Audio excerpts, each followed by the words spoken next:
Patty! You came in at the right moment, but he's just looking for the recording button. We have started. You haven't missed anything. It's just been the introductions, actually. Right. So I see it a lot of times when people start talking on video is that they feel uncomfortable. They don't feel that this is a natural way to do things. And it's weird. It really is weird to talk into a camera and it feels unnatural. And because it's not, the camera doesn't laugh at your jokes. It doesn't smile. It doesn't think you're clever. The camera is just there. So it can feel weird. It can feel sort of unnatural. But remember the S and the B, to smile and blink.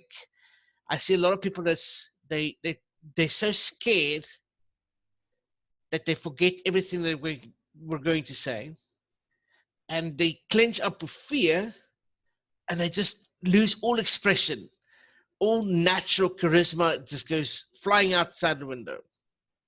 Remember to smile and blink. If you smile and your face is nice and open and it looks engaging, you build trustworthiness. You come across as someone who is natural. You want to be with this person. You want to know what this person is saying. Then we take a look at Mark Zuckerberg over here during his testimony. He looks like some sort of robot. He looks totally really just stone-faced, cold, distant. He looks like a serial killer. It's weird. It feels unnatural. And when this person starts talking, you don't get that feeling of authenticity. You don't get that feeling of trustworthiness. You think this person is hiding something. That's not the person that you want to be. That's especially not the person you want to come across and convey on camera. You want to be the person on the left, the trustworthiness. You want to build that rapport with people. You want people to be engaged with what you're saying. You don't want to end up the serial killer. So do this. Don't do this. Does that make sense? Yeah. I know it's weird. I know the camera feels weird when you start to talk into it and there's no one to smile back at you. But practice and you'll get there. Remember to look into the camera lens when you are recording and it's only you in the room. Don't look at yourself. We all know you to look gorgeous. I agree wholeheartedly. You're gorgeous, you're pretty, whatever, right? But just for the recording, look into the camera lens. Talk to the camera, make love to the camera, flirt to the camera. It's your best friend, it's your wife, it's your secret lover. Looking into the camera builds trust. It makes the audience feel like you are talking to them. It gives that sense of authority and authenticity. And remember the S and the B, to smile and blink. Things to keep in mind when talking to the camera. We are our own worst critic. One of the reasons why I say is don't look at yourself. Even though you're gorgeous, I'm sure, there's always some flaw that you're going to think that you need to fix. There's always going to be something that you think, ooh, I don't like my voice. I don't like that zit on my face. Ooh, maybe I should flatten my own curve and go to the gym every once in a while. I know, I get it. But if you are so focused on how you look, you're never going to get anything done.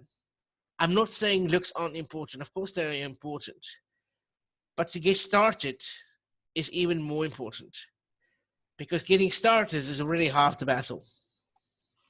This is not going to happen overnight. It is still uncomfortable. It is still a process. But if you start and you commit yourself to doing at least 2 videos a week, in 2 or 3 months' time, you're going to be such a natural on the camera that people want to interview you. They want to have you host their own show, all kinds of things. Simply because you are such a natural on camera. And it's a skill that you can learn. It is not something that just happens naturally. Some people are very natural from the camera. Maybe they don't have any personality to speak of. I don't know. But this is a process. Just keep practicing. You'll get there. Remember to speak into the camera.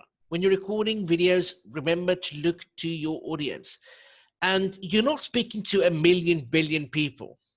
That feels very uncomfortable and makes you sort of feel exposed. Just speak to the camera. Make that camera your best mate. That camera is your trusted friend, your advisor, your lover. So make sure that you divulge all your secrets to that camera. That camera is going to be there for a long time. You're going to go through a journey with that camera. And then, of course, there are the 5 P's. Margot. Yes. We've always learned that proper planning prevents poor performance. So with this, it's a matter of practice and try and make errors and have fun doing it. And I know I've now developed a passion for it, like I have a passion for Toastmasters.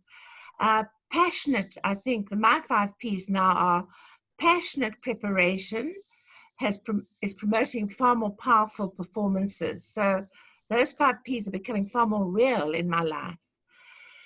So the first thing we're going to look at is posture. We think of posture as impaired posture, where you have this kind of look. It causes a lot of physical things, and it actually, in the people who see this kind of posture, they know that you have a poor self-esteem and you're working from within. And it's a very draining energy, if you can look at that. There's no extra energy and vitality.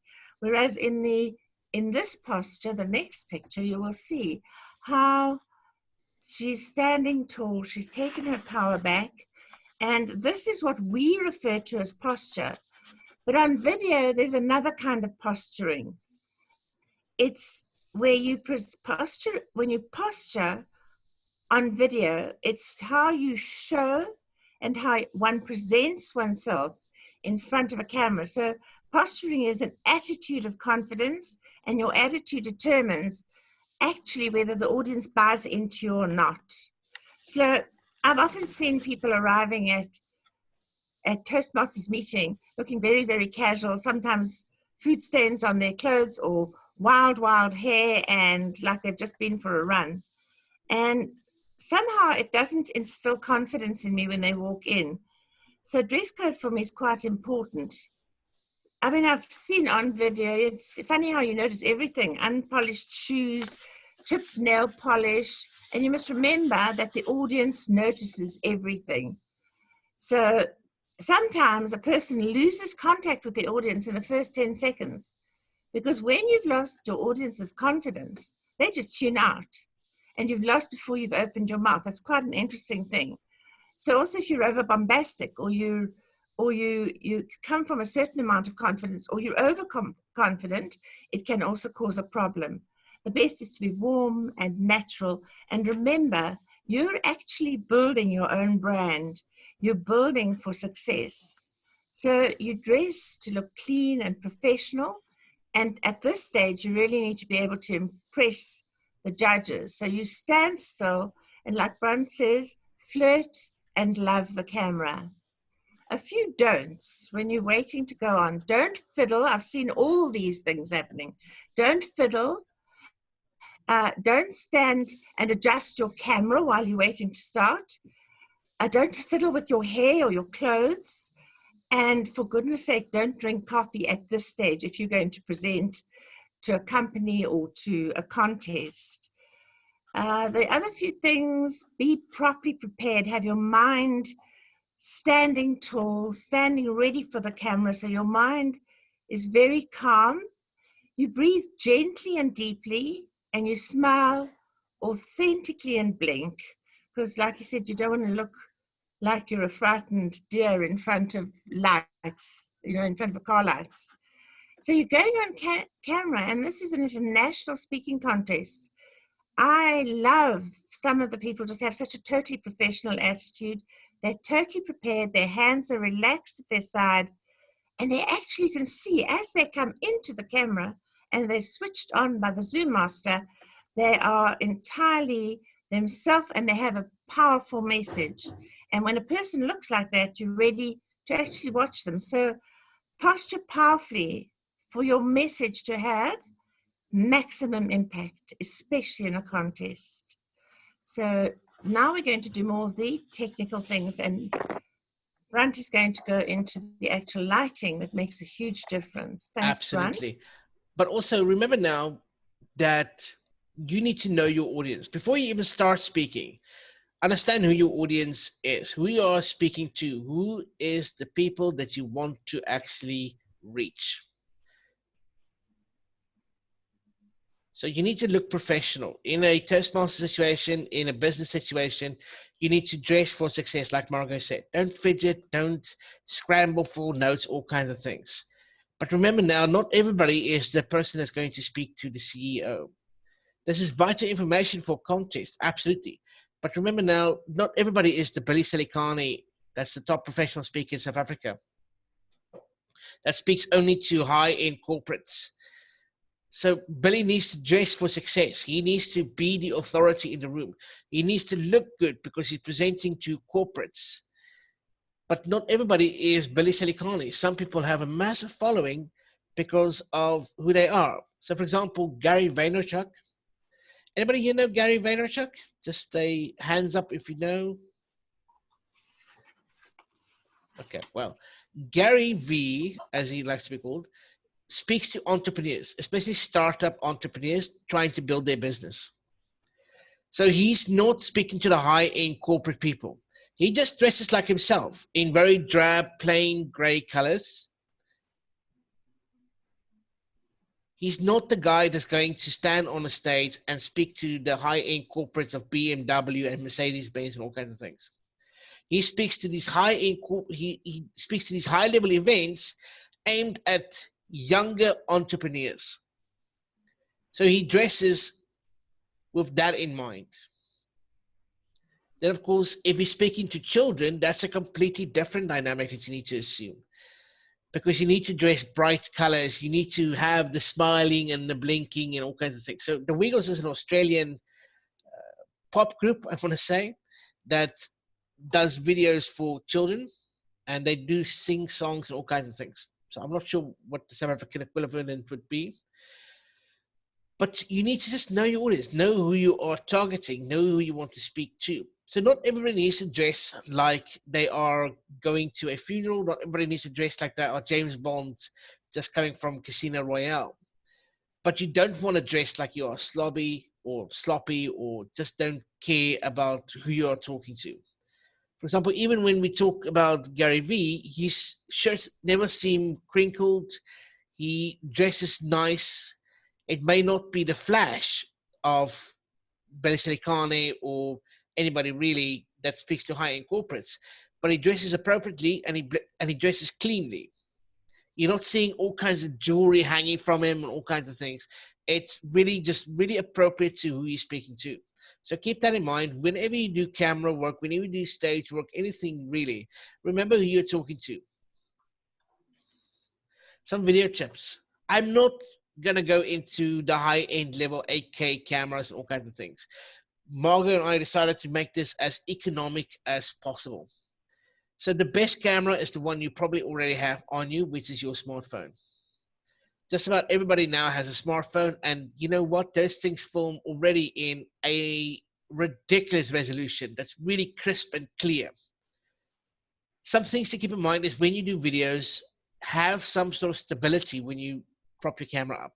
The best possible thing is to have a tripod with a dedicated attachment for the phone. If you can't do that, then stack some printer cartridges or printer paper or build a bunch of chairs, anything as long as your video is stable and doesn't wobble. So we don't want your video to wobble because we don't want people to get seasick when you do video presentations. The best camera is the one you have on you, and even with a bad camera, if you have proper lighting and you have good audio quality, it will look like a high-end production.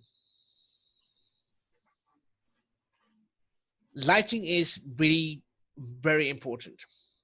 Now I can show you that if I switch off my light, so for example, you can see me now, and if I switch this off, it's darker. You can immediately see that it's a lot darker, and it feels like it doesn't create that trust. I don't like dark rooms. It makes me feel uncomfortable. But of course, now my light is too strong to just position it on me directly. So you can see that It washes out my face. It's difficult to see my audience. It really doesn't feel very nice. It doesn't feel very natural. So all I've done was I turned the light to bounce off the wall. I've got a plain white wall in front of me, and I just shoot the light onto the wall, and it bounces back onto my face, and it's diffused the light. So we don't want overly strong light in front of us or on our face, because it washes out our features and it doesn't really look nice or professional. Something else you can do is, if it comes to it, all you can do, if you don't have a wall in front of you, that's obviously going to be an issue.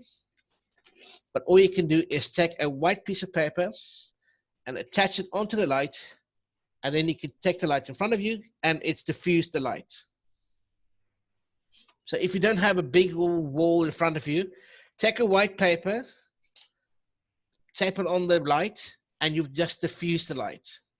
Doesn't have to be paper, of course, it can be cloth or anything, as long as your light isn't as type that will actually burn the paper or the cloth. So best practice is to have good lighting, to have proper video. You can do these things with just your phone and just a desk lamp. I actually use when I'm on the go and I'm doing presentations outside and I need the direct light on my face, I just use a bicycle light. It cost me about, I think, 80 bucks, 80 Rand, to just buy a bicycle light, and I just attach that on the top of the phone with some sticky tape, and there I have it. It really is that simple. The thing is, though, that no matter how good your video is, if your audio is bad, people won't watch a video. People will watch a video that has bad video quality but good audio quality, but they will not do the reverse.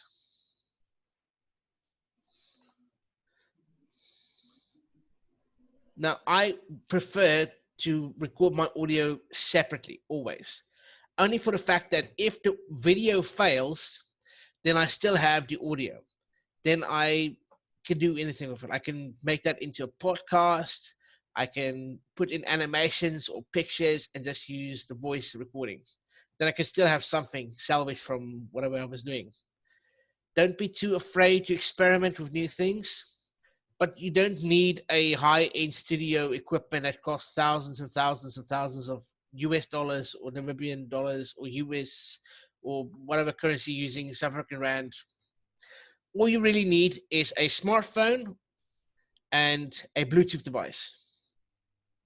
Now, it even doesn't have to be a Bluetooth device. I only say Bluetooth because it allows for a greater freedom of movement and it's easy to carry around.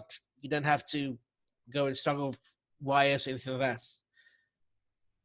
Now, you can go with the Apple AirPods. They're actually very nice. They're very comfortable, and they've got a built-in microphone, high quality sound. The only problem is they are very expensive. Now, you can go with something a little bit easier and probably more in the range with these Beats. They are just basically hands-free kits. Most phones actually come with a hands-free kit. So any audio source that's not directly connected to your phone is best, meaning anything that's already on board, for example, a laptop. A laptop has an inbuilt microphone and an inbuilt camera, but those aren't high-end stuff because you're competing now with a lot of different space. So don't record from a laptop, the internal things. Always try and go external. Even with a Bluetooth device. Now, Bluetooth to me is wonderful. The only downside, of course, is that it needs to be charged. And it is depending on what you use, it can get a little bit more expensive. But if you want to be able to have freedom of movement, and if you want to be able to have anything on the go, then I do think that Bluetooth is the best. The best is probably the Apple AirPods, which is I love them, but they are very expensive, and we're trying to do this as inexpensively as possible. Margot, you want to talk about staging for video? Yes, staging has become a real issue because people haven't got a clue.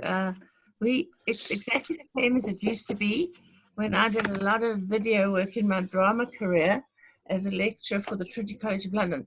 You must remember that your camera has, it's got a V shape from you. So it's like your eyes. If your eyes are here, they actually see out at angles like that. So your stage goes that way out. I've gone off camera on purpose because you have 2.5 meters by 2.5 meters to work with. And it's a big V from where the camera is to where you are. The center stage, you actually should mark a line down the middle of your center of your stage, because your center stage is your PowerPoint where you want to make the powerful points that you want to make in your speeches. You call it the left stage is to the left of the actor, and this is you would have the back and the front. You never get too near a camera. For instance, you don't put your nose right up your camera like this and try and make a point. You lose your audience completely. Or the minute you shut your eyes, you've lost contact. So keep your eyes open and keep at a reasonable distance to the camera. Left, it's like reading. You read from left to right, and that's how you stage produce in every medium. You produce past on the left, center for your PowerPoints, and on the right, you're going into the future. So your stage presentation is very, very important. The backdrop, we've worked out that a cream gray color or cream color or a white, and you wear contrasting colors, it seems to work the best when you're recording in home, because that's an easy backdrop to get, is a white wall. The use of your stage is a vital prerequisite to a winning speech. So you have to own your stage, because by owning your stage, you're showing confidence and people believe in you. Your voice, do a proper sound check before you speak. Please make sure that you speak slowly and clearly, because words get easily lost on camera. Pauses are actually very important. There are many types of pauses. I'm not going to go into them now, but the main pause is just the end of a thought, where you stop, you think, and you speak. And don't close your eyes when you're thinking. It's the most terrible thing. The whole audience loses you immediately. Did you see that? I was lost when I closed my eyes. So I do that on purpose just to show you. Also very important is when you're working with, some people have cords on their camera. Now one time I saw somebody trip, one heck of a trip over their cord when they were speaking. They bounced off the wall on the side, and they did come back into the camera so we could finish the speech. But what you really need to do is practice your gestures. Your arms should never go off the camera. And most of all, try and enjoy yourself. Look like you're having fun. It's your time to shine. It's your time to be a bit of a movie star. So for me, it's a time of trying to be fearless and understanding that this is actually the new normal. And I love the idea, actually. I've learned so much in 5 weeks. It's been such a fun learning curve. Thank you, Brandt. Back to you. So what are we trying to achieve? Are you there, Brandt? Right. So what we're trying to achieve at the end of the day is to be able to have a professional production at the least amount of cost. So what I'm going to do now is I'm going to go into the studio. I'm going to see that I've already set up everything.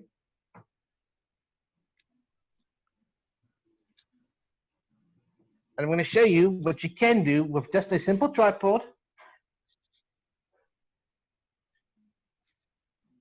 Okay, with just a simple tripod and a Bluetooth dongle, that I can now present comfortably from a plain background to the stage. I'm ready. I'm positioned correctly. I've got lighting on me. I've got lighting in the back of me. And my hands are free to be able to use it. I'm not tripping over any cords because I'm using Bluetooth. This is, at the end of the day, the result we want to achieve. It's got to be low cost, and it's going to look good enough to be able to present, and it should be able to prevent you from injuring yourself or other people. Excellent. Now, if there are any questions or comments about this, feel free to ask. If you want to know a bit more about high-end quality productions, I'm happy to do that as well. So let's open the floor to questions. You have to unmute everybody, Brandt. They can unmute themselves. If you want to unmute yourself, just press spacebar and you can just talk. Okay, I have a question. Yes. Ati, my name's Ati. Hello, Ati. I do quite a bit of public speaking, and what you've been speaking about goes as much for public speaking in front of a live audience as it does in front of a camera. Absolutely. How you express yourself, how you stand, what you wear, know your audience. I think those are givens. The things that I found useful this morning is, I am busy setting up a little setup here. I train business analysts for a living. So nice. I train most large organizations in South Africa and in other countries as well. So I'm now going to have to do all my courses online. It's very interactive. And there's a lot, people have to be online virtually all day. So it's a big mind shift for me. So I'm busy setting up my little area here. As you can see, my light is not that hot at the moment. My light's delivered at the moment because of the lockdown. But I wanted to ask you, one of the things that I find so many people in our Toastmasters meetings, and I've attended a number of clubs, they ask, can you hear me? How do you know, number one, whether people can actually hear you? All right, you can, your mic is unmuted and all that sort of stuff, but how loud are you coming across? Right. For example, if you, I'm in the process of getting myself a mic that I can stand on the table, a good quality one, so that I can stand far away, so I don't have to wear that contraption you have on your ear. Yes. Lovely. You don't want the Robocop look, okay. How do you know without asking whether they're hearing you and whether you're loud enough? My suggestion would be to have someone in the meeting with you before the meeting starts to just do a sound check. Okay. So, for example, before this meeting started, me and Margot just had a quick meeting together, about 15 minutes, and we ran through the systems check. We ran through, can you hear me? Can you do this? Can you see the presentation? How does this look? Is the colors correctly? How does the lighting look? All those things. So this happens in pre-production, just 10 minutes beforehand. Okay. Just have someone, you just have someone else on the call with you. Sorry, Margot, you wanted to say something?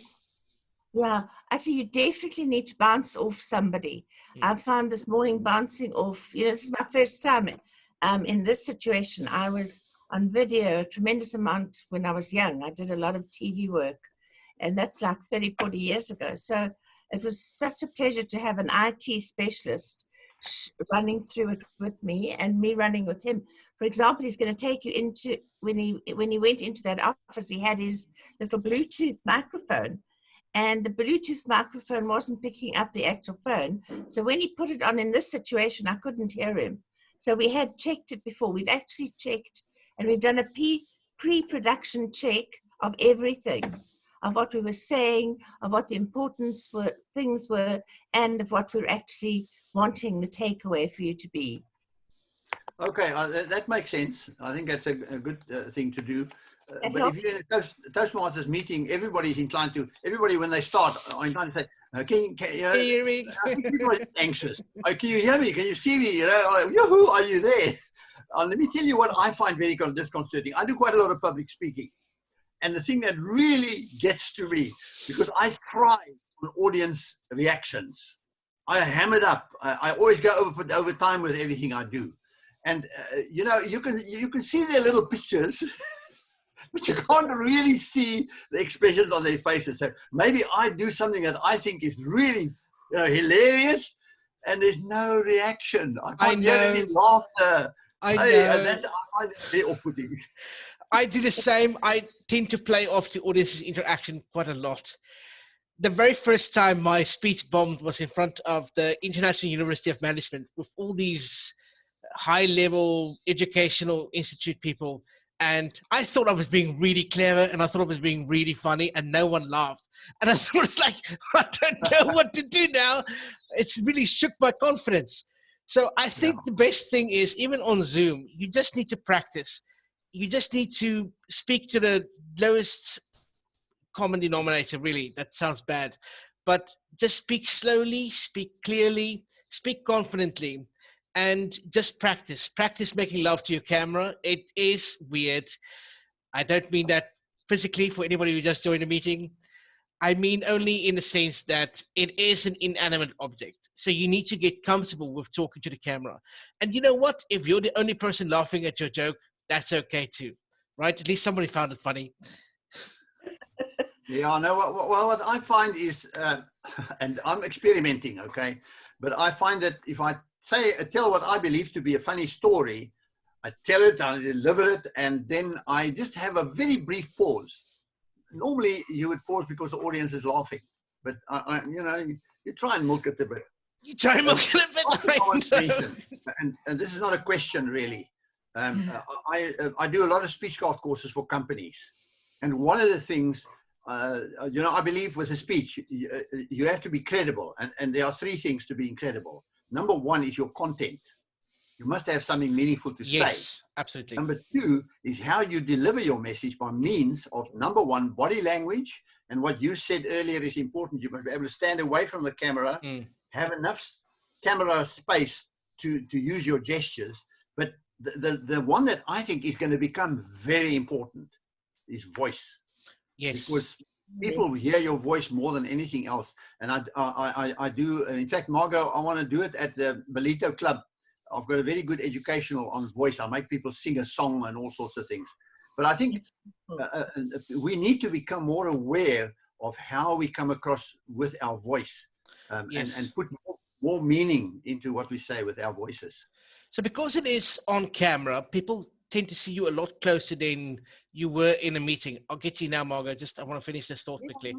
Now, because we're on video and we're a lot closer, people still tend to have the exaggerated gestures when they're on video. They still tend to project their voice when they're speaking to the end of the room, which end up being a shout.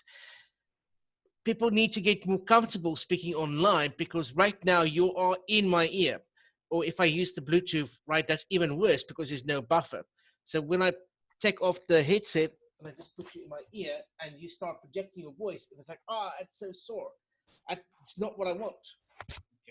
So obviously I lost a bit of sound there with the mic now, but we need to get more comfortable doing these things. And the reason why I say use either a Bluetooth device or the Apple AirPods, even though the Apple AirPods are very expensive, they are very nice because they do have a very long charge. They pick up very crisp and clear audio. But if you can't afford that, or you don't want to spend that kind of money, a simple Bluetooth that you can put on, it really works wonders. And allows your hands to be free and allows you to step away from the camera, and having someone else just do a systems check beforehand with you. And especially on competition level, and I see this quite a lot now, is we actually had one in Division D when someone came in and they wanted to do a speech. And it's like, can you hear me? Can you hear me? Is this thing on? I don't know it's like, you got 7 minutes, like maximum. Stop waffling. You needed to check this beforehand because we actually had a systems check, but you didn't show up for it. Yeah. Right. So Margot, you wanted to say something.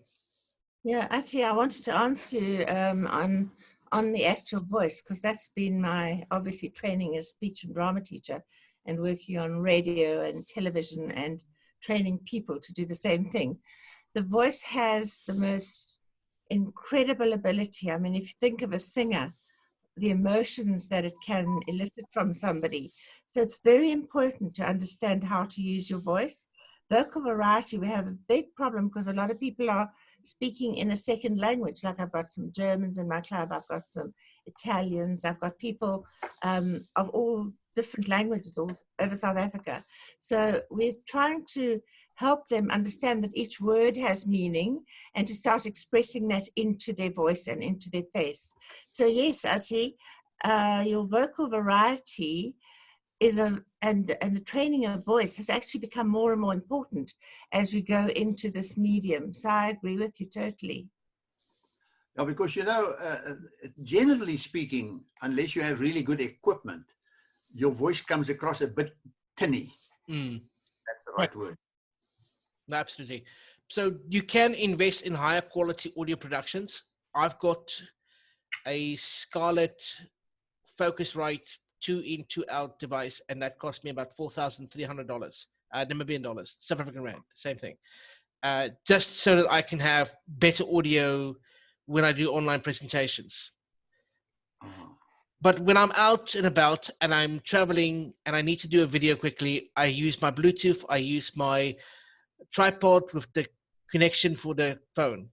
It really is a good substitute. Now, of course, we want to do this on the not cheap, but as inexpensive or cost effective as possible. But that doesn't mean that's where you have to stay. So absolutely, I would absolutely suggest and advocate investing in higher quality equipment, because we've got very nice cameras and we've got all kinds of things. But remember now, you don't need to be the one that spends all that money on equipment, if that makes sense. Meaning, I do a talk show 3 times a week, and that gets broadcast live, and I use a professional studio to do that. But before that, I just made arrangements with people that I know and said, can I borrow your camera? Can I borrow this? Just to do these things. And then I usually say, yes, absolutely. So you don't always have to be the one that has all the equipment. So sometimes relying on other people, and because Toastmasters is it's a vast network of wonderful and amazing people. And usually those people are happy to help. Like Margot reached out to me and says, would you want to do this? And it's like, yeah, I don't know how. Let's do it. Right? That's why we've all these facets, and we've had such an incredible experience doing it, Brandt. You know what? This is why we kept it. That's why I kept saying to Brandt, Brandt has got equipment. Maybe he'll show you just now. That is phenomenal.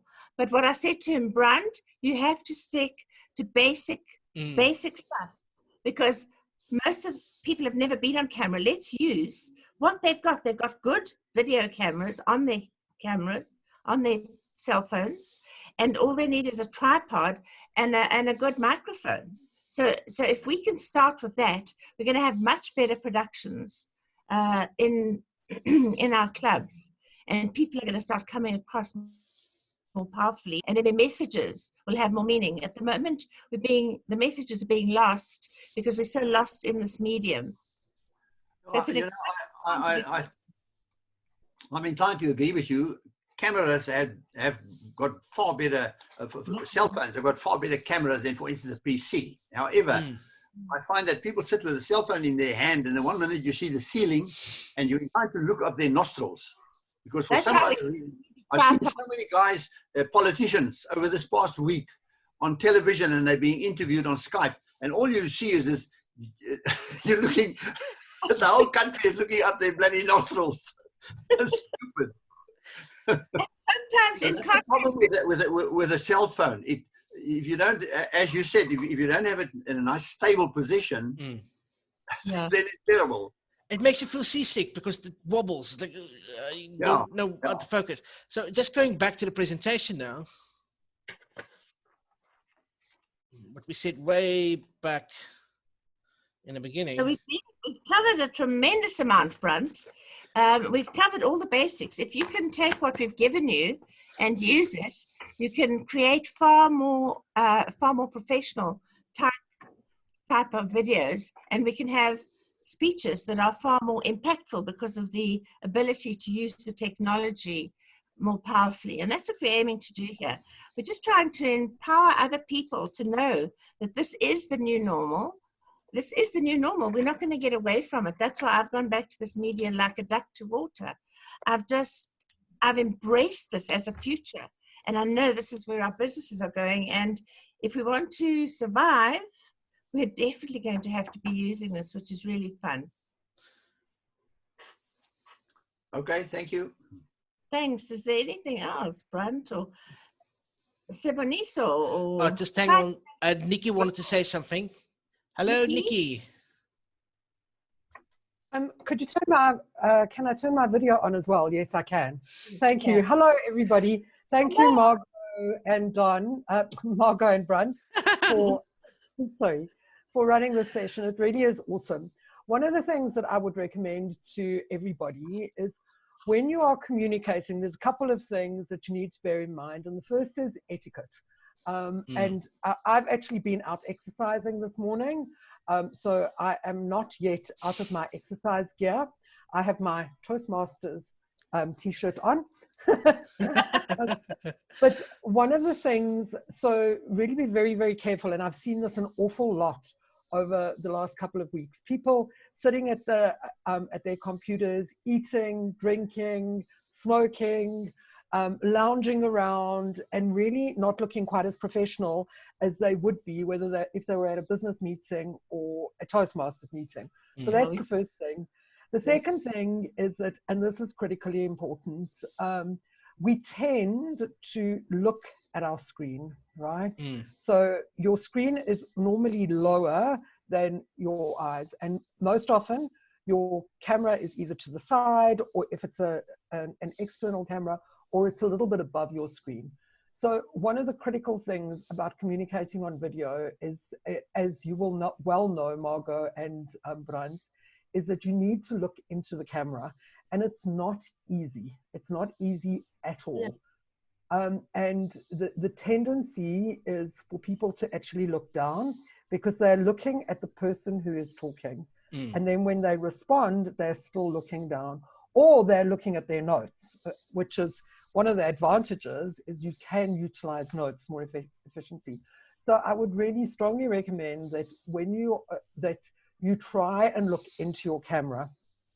Absolutely. From a practical point of view, I actually, I have a laptop and my camera is integrated into my laptop. So my camera is up there, right? What I have done is I have put purple dots around it with purple sticky bits of paper so that it reminds me to look at my camera, so that it appears that my eye contact is better. If you're using notes, you can actually take a piece of paper and cut a circle or a diamond in the middle and stick it up there, so that when you're reading notes, you are actually reading from your notes and still looking at the camera. So those are some practical tips that I've learned. I've been communicating in this manner for probably the last 7 years. I've worked in a global role and my team has been spread all over the planet. So I've communicated in this way. But in the last 2 weeks or the last month, I have learned so many new things. So I would encourage you to really take strong cognizance of that camera. Thank you, Brandt. Thank you, Margot. Thank you, Nikki. So as we did cover now, you need to learn to talk to the camera, and it's not easy. Like Nikki said, it takes practice. It feels uncomfortable because, like Ati also said, the camera doesn't laugh at your jokes. The camera doesn't smile when you're trying to be funny or flirty or anything like that. It does feel weird, and it does take some getting used to. So, we are our own worst critics. Keep in mind that it's going to take time. Not everything happens all at once. It's not going to happen overnight. It takes practice. If you just keep practicing, you'll get there. I love the idea of putting some dots or anything really just to remind you to look into the camera, especially because if it's a webcam, it's really important to look into the camera because it does build trust, it does build authenticity, and as we explained in the beginning, it does create that trustworthiness that we're striving for. Beautiful. Okay. Is there anything else anyone wants Anybody to got a question, comment, criticism? I'll take them all. Actually, I would like to add something else that I have discovered. Having done a few meetings for Toastmasters, I've discovered that generally speaking, although people use Windows all the time, they don't really know how to work Windows. For example, when you're going to do an evaluation, The easiest thing in the world is to have your Zoom on one half of your screen and your actual evaluation sheet on the other half, and you can actually fill in your evaluation. And when you've done so, you can send it to the other person on your chat. Yes. And I've had an enormous problem telling people how to do that. I even show them on Zoom, this is what you do. So Windows key and left. It's a big problem. What do you do, Brandt? You hold in the Windows key and you press left or right, and then it will actually block it to one side. What a pleasure. So you're right. There's actually quite interesting, because I never thought about that there's a lot of people that don't know how to use the operating system that they're using. Yeah. Because we're so focusing on using Zoom that we never stop to think how to use the operating system that Zoom is using. I like that. I like the way that you are laughing, Brandt. You realize that half of us don't know much about Windows operating system, but we're going to learn now. I'm going to do this. Push that key left. I'm going to do that now. Yeah, Windows key and left, and it just blocks it to one side. And you can actually have, if you've got other windows open, windows meaning little blocks of content or whatever, then you can just choose which one, and it will block that on the other side. Brilliant, I love it. So maybe we should do like a session on just some basic tips for using Windows. Don't use Mac. I very rarely use Macintosh computers, so I can't do that. I just don't have the experience. But if anybody else has a Macintosh computer, that wants to do a presentation on best practices for using a Mac computer, maybe we can ask them. Are there any more questions? Is there anything else you'd like to chat about? I found this so good. I've just learned so much from Brandt in the last 4 days. We just decided to help everyone because we've been seeing so many things that go wrong for people who are trying this media. So if we can get some of the basics instilled in a lot of people, it's going to make a huge difference to our club meetings. And that was our focus for doing this. So I mentioned it to you on Friday, and Monday we decided we're presenting. So it's been a fabulous experience. Brandt, you're amazing. Do you want to show them your very expensive other equipment? That was really fun to look at because then I'll send you pictures. That's fine. I'll send pictures, and you can share them wherever. Those are some stuff. Remember now, I didn't start off that equipment. I started off with just recording to my phone. And then later on, I bought one extra thing. I spent a little bit extra money and bought one extra thing and then another extra thing. Mostly, I still rely on other people to use their big sound systems and all kinds of stuff when I do events. Because I don't always have to. I'm getting there. Eventually, I'll have an entire studio built properly. But you don't have to be great to start, but you need to start to be great. That might seem a bit cliched, but it is true. Beautiful. That's why we all start with an icebreaker, right? That's why we do that. Everybody starts at the same place. So we're just trying to get everybody to embrace the new normal, to feel more comfortable where they're at, and to empower Toastmasters into a successful future, which is changing rapidly. It's actually changed. So we're all going forward with the new norm, and I think that's going to be quite exciting. I am very excited about this, Brandt. Thank you for all your time. Thanks, everyone, for giving us your time. If there are no more questions, I think we can call the meeting to an end. What do you say? Anything? If anybody wants these slides, I don't know if you want the slides or not, but you can just email me. I'll put it in the chat box, and I'll happily just send you the slides. Super. And I'd like the recording because we want to take it to our clubs have asked for it. So I'd really love them to just get the basics in place. Okay, so just email me and I'll give you my slides, and easy peasy, lemon squeezy. Thanks, Janice and Rowan and Kaya, Suboniso, Nikki. Thank you. We're really honored by your presence. Okay. And and Ati, it's been really fun to have you. Thank you. I love the questions because they were very specific. And I told Margot the real meat of this presentation lies in the people giving us questions. And so I really want to say thank you, Ati, for those wonderful and amazing questions. It was really insightful. Oh, hello, Rowan. Yeah. You can unmute You are yourself. muted, just in case you Yeah. didn't know. I'm going to mute you. Yourself. This is how you tell somebody to unmute themselves. No, we want you to unmute yourself. He's muted, We unmuted want to now. hear you. Is it fit? The sign language. Unmute yourself. I Okay. am unmuted, I think. Now, Okay. this is weird. Brandt, turn your speaker down. I can hear myself. Okay. Okay. Okay. Now, I know it doesn't look like it, but I'm in the office next to Brandt, so I'm hearing myself on his speakers there as well. So Okay. this, I don't know. You discussed the whole thing, Brandt. Did you discuss green screen? Because that's what I'm now using. We didn't cover green screen use, only because it's a bit more technical. Okay. Now I'm just saying. We'll do that next. We've got a whole series of things we can work on now because there's so you think. this. We want to get the basics out to everybody because they're making so many basic errors and it's actually messing up a lot of the speeches. You're busy watching all the technical things going wrong and you're really just losing the messages. So we're just doing this to help people get more comfortable into this new normal. It's exciting.